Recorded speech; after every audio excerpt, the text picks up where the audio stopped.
Please may you introduce yourself, give us your name, your surname, where you're from, and what you do for a living. My name is Penson Mlotshwa, born and raised in Newcastle, KZN. I'm currently in advertising. Why did you leave teaching to work in corporate? And please feel free to give a detailed answer.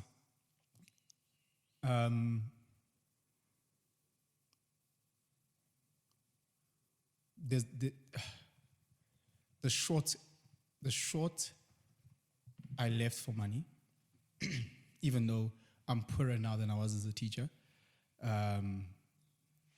But my heart is in teaching. I think even though Muntu is in corporate media, the way that I approach my day-to-day is very much as an educationalist. When I meet clients, I try and win them over like I used to win the kids that I taught over, and then just try and teach as best as I can, especially in terms of what I'm selling. So I'm still very much a teacher who's just not in a classroom. But the ceiling financially in terms of growth in that aspect is way higher in the space that I'm currently in than it was as a teacher. But again, it was just a end of a chapter and starting a new one, and I thought I needed that at the time. Do you believe that careers, titles, opportunities should be chased, or that destiny will bring them to you regardless? I've tried to chase.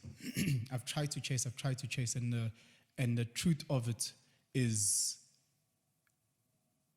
the road. What's that quote? There's a quote that says, when you run away, the road that you take to run away from your destiny is the road that leads you to your destiny.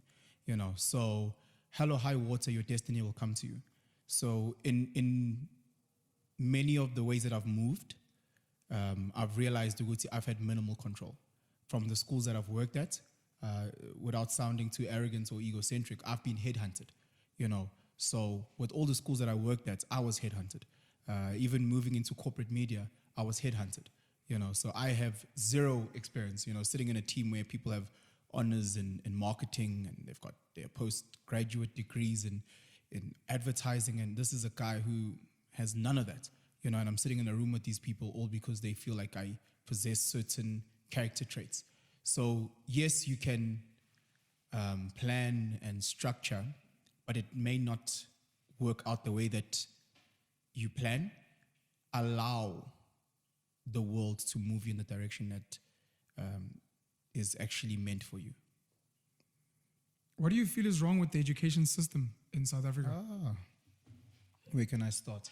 So I can blame the government. I think that's always easy. There's always the quick scapegoat, blame the government, of which they are to blame for a large extent.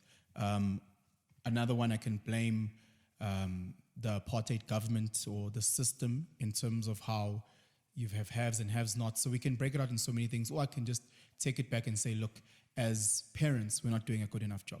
At the end of the day, we can't expect schools to be parenting. Parents need to parent, and schools need to teach based on the curriculum. And now it's getting to a point where, as a educator being in that space, let's not go to the extremely underprivileged schools. Let's not go to the extremely privileged schools, but just your standard school. Your teacher is now expected to be a mother, a father, a nurse, a psychologist, the maths teacher, the this, that, to 40 kids in the class, extremely overworked, extremely underpaid, So all of those things tie in. The education system in this country needs a thorough overhaul, much like a lot, and we need to look at it from a holistic approach. Where's the problem? The problem is in the households. Okay, why is there a problem in the households? Because of 1, 2, 3. Okay, let's fix the family unit. Let's make sure that we've got the family unit up and running. There's a mother, there's a father, they are contributing financially, they are strong, they can teach their kids certain values, certain principles.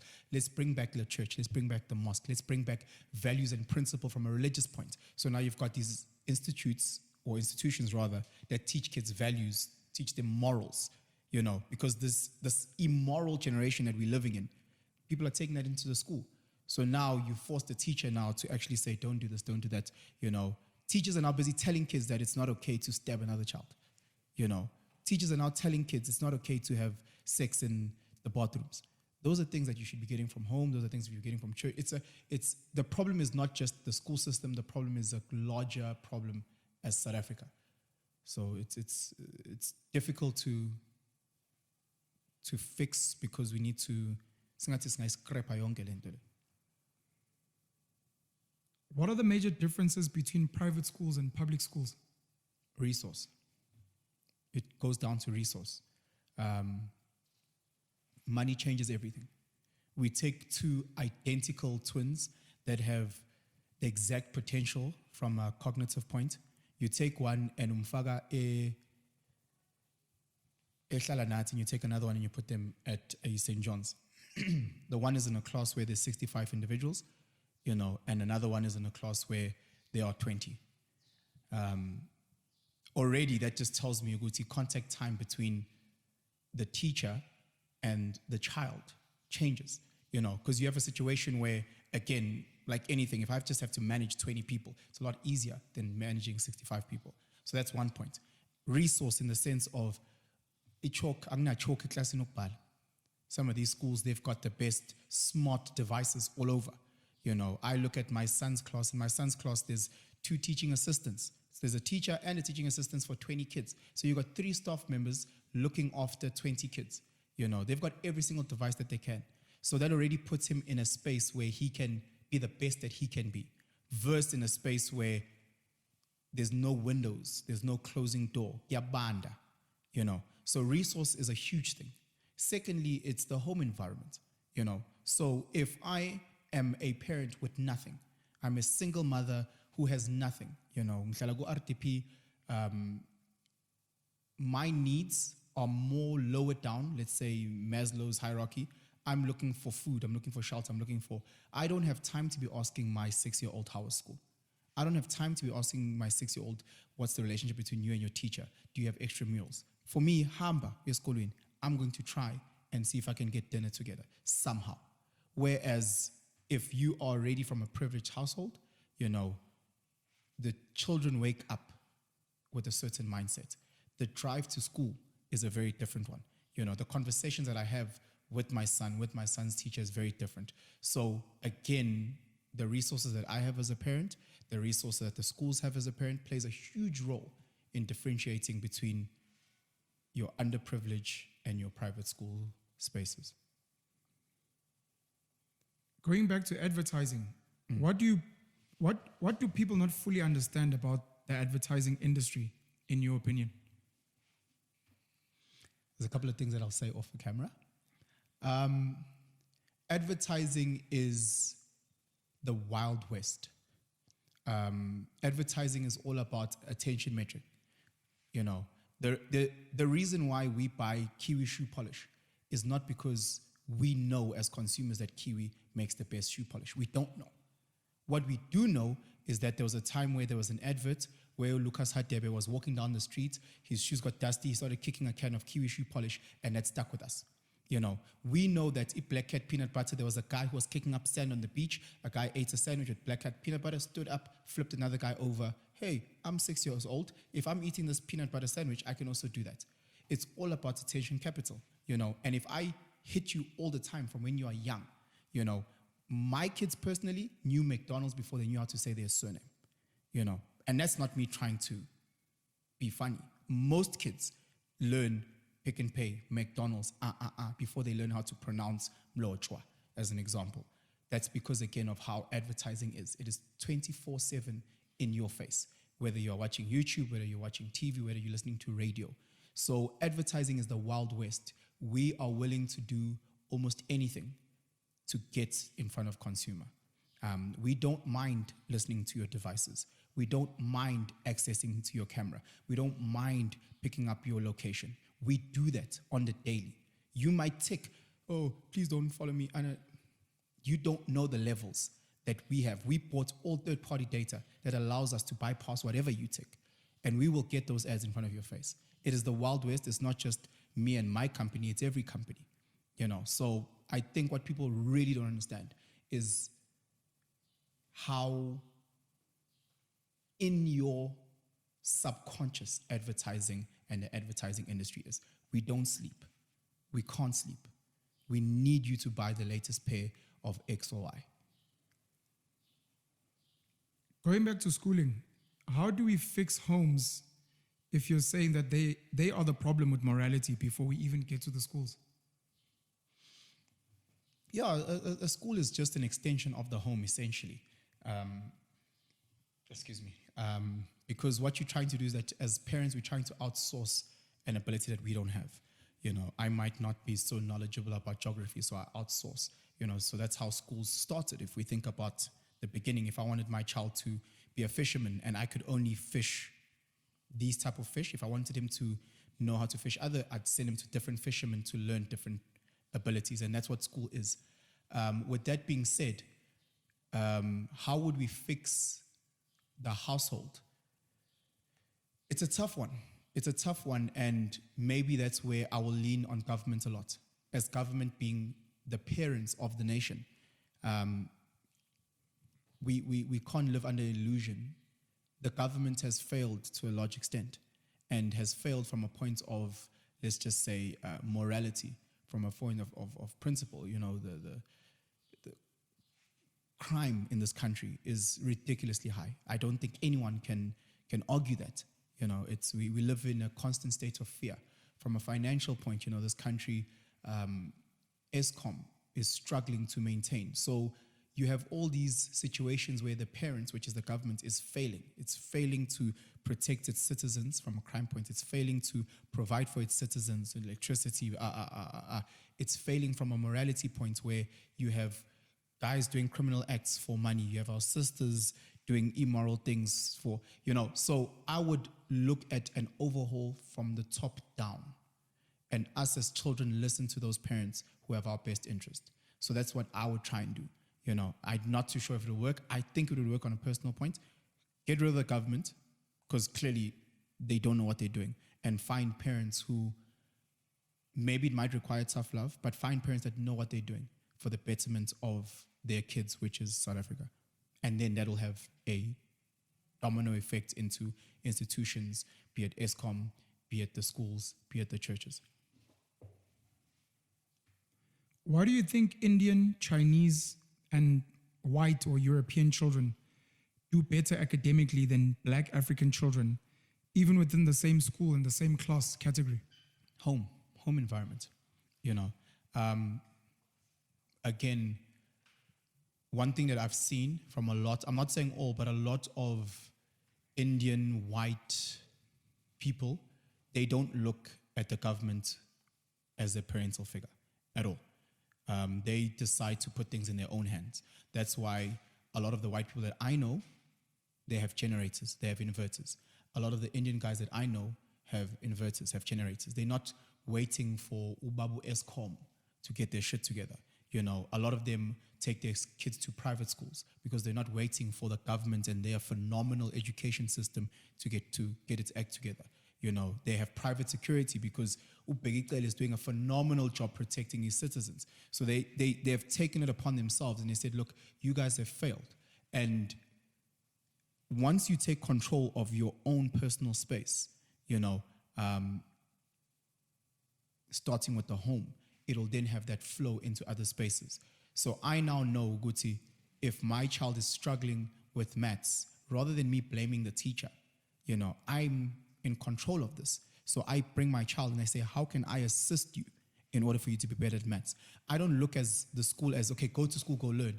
I'm looking at school as an extension of this household. So I go to the teacher and I say, how can I assist as a parent, as this household? How can we assist you in order to make the schooling for my child a lot better?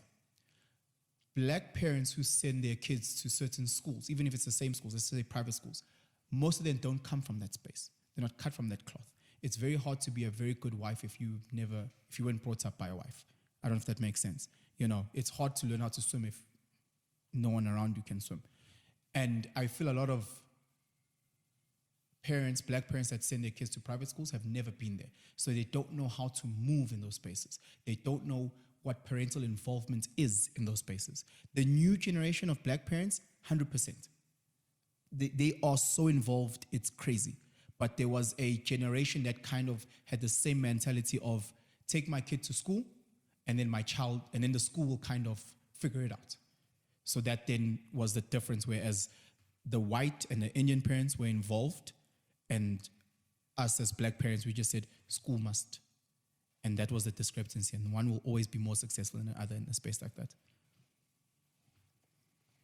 If you don't mind, please can you tell us how you got into teaching personally? Yeah. And give us a brief overview of your teaching career. So I never wanted to get into teaching. We grew up in an education household with my mom being a deputy headmistress, quality lady from a quality school. They did the best that they could, and we grew up in the school. You know, she literally got us involved. We were very exposed to every part of it, from the department to the classroom to the staff room to the this and that, and to how much they earn. And it was never something that was very appealing to me. It was never appealing to me, even though from a very young age I was put in spaces where I had to teach. You know, I remember just a quick side story where I was in grade 8 and I was in my school, because I went to a government school but an ex-model C school. We were reading Romeo and Juliet. They were also reading Romeo and Juliet. And I'll never forget, the one staff member was like, yeah, nifuna ukuyothenga ukudla. So I'm now at my mom's school, ne? And uthi ufuna ukuyothenga ukudla, uthi hayi, nawe ngizokuthengela, but ngicela ubafundele istory. And I remember I'm in grade 8, you know, and she's already putting me in a space where I'm teaching other grade 8s what I'm reading. And that was then continued my entire high school. So teaching came very easy to me. Not just very easy, but I also got to practice in all of those spaces. Got into university, studied psychology, loved trying to psychoanalyze and understanding why we do what we do, why we move and how we move. But as a broke student, you try and make ends meet by having odd jobs here and there. And a good friend of mine, shout out Sparky, he asked me to stand in to coach one of the teams that he was coaching for rugby while he had practicals that he had to go to. And I did that. And I was getting 25 Rand a session, and that was just so much money for me, you know. And every time he had a practical, I'd stand in. And it became one of those things where I was that stand-in coach for other guys who weren't available. And constantly, it was just a matter of get Penson, he'll stand in, get Penson, he'll stand in. And I was a very good coach. And then other coaches started seeing, this guy's a good coach, can you please coach? I started coaching like that. I started coaching at a school called St. Andrew's College. I then moved to another school called Kingswood College, where my mentor at the time, Uzweli Mbenyane, took me under his wing and just let me coach, let me interact with the boys, and I fell in love with that. I then, post-graduation, I worked for a company called Elabone Center. And what I did is that I was running a lifestyle program. And I'd run a lifestyle program in Lokshin. So I'd go to different communities and I'd work with girls that were in primary school but had kids. So these are like 16-year-olds, 17-year-olds, 15-year-olds that were still in primary school but had kids. And I'd try and work and manage them from a life skills point. What can we do? Maybe you need to do ABET, which is adult basic education training, you know. So you try and say, what can we do to map your life? I then started realizing that the problem with these girls is that most of them can't read. They can't read at a 10-year-old level. You go to their house, because I used to do a lot of family-based therapy. Their mothers can't read. So then I had to build a literacy program. Meanwhile, this gentleman, Uzweli Mbenyane, is like, but you teaching the kids that you go and do counseling for, you teaching the rugby boys, get into teaching. Long story short, I did my PGCE, postgraduate certificates in education, did practicals in different schools in Grahamstown, worked at a girls' school in Grahamstown, Victoria Girls, taught at Kingswood, taught Elokshini in Tsiga Senior Secondary under the guidance of Skuman, another phenomenal headmistress. And that's how I got into teaching. Then moved from Grahamstown and taught at a school here in Joburg in Sandton called St. Stephen's College. Is there anything else you'd like to share based on the two topics that we've covered today? There's a lot that I'd like to share on both topics. Am I just freestyling? Just from an education point, I just really want to give a lot of shout out to the new generation of teachers. It's so different.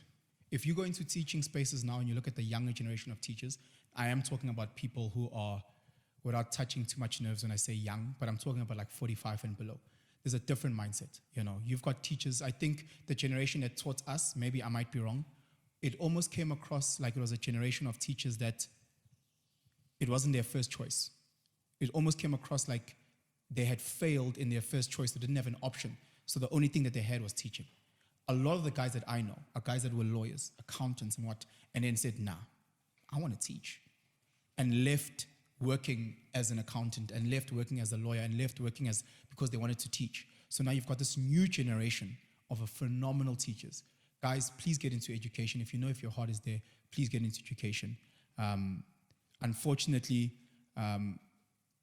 government school financially is not the best, but if you move into private spaces, private schools, I don't know about in other provinces, Joburg private schools pay, in fact, there's times where I've said this, I think at times they pay too much, you know, because I personally know teachers that are making 60, 70K. Teachers, not principals, not headmasters, teachers that are making 70K a month. So there is a lot of money in the private school sector. So get into teaching. That's just what I wanted to say. I wanted to give love to teachers. I said, look, Sheen, I'm going to give love to those teachers and then get into teaching, guys. In terms of media, what I'd like to say is people who might be watching this in media, let's be more kind to one another. There's a lot of pressure. Guys at agencies are put under a lot of pressure from clients. Us as media owners also feel that. So let's also be kind. We all want what's best for clients. We all want what's best for different products. So if we can just look after each other and understand ukuthi the goal is the same. So getting into advertising, getting into media, whoever you may be studying, very different from studying to getting into the space, like anything. Lots of pressure, but I feel ukuthi with time where the world is going, we will have to sbambanin and stop having all these anxious, driven people within the space. So that's my 2 cents on media. I love the space though. It's the Wild West.